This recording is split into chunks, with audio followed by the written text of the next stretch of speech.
how you change your thought process from mainstream dentistry into a holistic approach. That is a great question. And really, it's a mind shift from looking at dentistry as focusing solely on the mouth to looking at dentistry as the mouth's interaction with the entire body. And when you change that perspective, you change what you view as good and bad as far as interventions, and also what's appropriate and inappropriate. Great example is fluoride. With fluoride, if you're looking only at the teeth, then fluoride's fabulous. There's no issues at all with fluoride if we only care about the teeth. But if we care about the whole body, and that is by definition what holistic is talking about, then we look at fluoride, and in an overdose state, fluoride is a neurotoxin. Well, even in a therapeutic state, it is a neurotoxin. It's debatable at which point it transfers over. And then when you look at what fluoride does in the rest of the body, such as how it binds with the thyroid with greater affinity than iodine does. So as soon as you take into account the entire body, then you have to change how you view fluoride.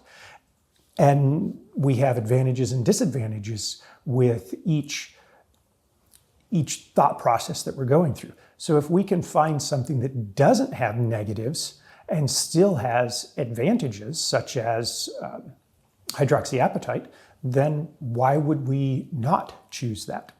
So that's really the mindset behind holistic thought processes and how we try to take care of the whole patient instead of just looking at the teeth and gums.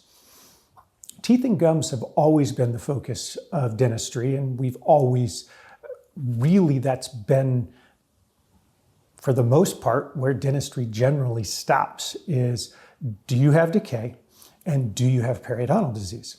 And those are two very, very important things. If you have decay, your teeth will fail, and that will affect you for your entire life. Because if your teeth fail, you will lose your ability to eat complex foods, and your nutritional ability will decrease.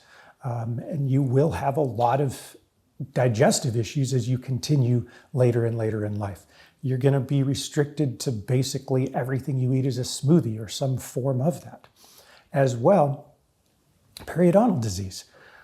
We have a lot of research showing the complexity of periodontal disease and its effects on the rest of the body. When we have active periodontal disease, it is a systemic issue and it does affect the whole body. So having untreated periodontal disease is also a very, very bad thing. And from a holistic point of view, as well as from traditional, you would want to treat that and take care of that. From a traditional point of view, brushing and flossing and taking care of your diet as far as a reduction in sugar is most of the time all the further it goes.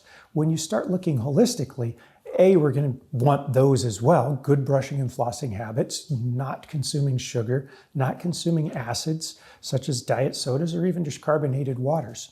But then also all of the other supplementation that you're going to get from a healthy diet. And a lot of times we don't get completely from a healthy diet, but adding in supplementation, vitamin C, D, magnesium, vitamin K. There's so many supplements that the general population is deficient in. And so when we look at it holistically, we're wanting to take care of the entire body instead of just wanting to take care of your teeth and mouth.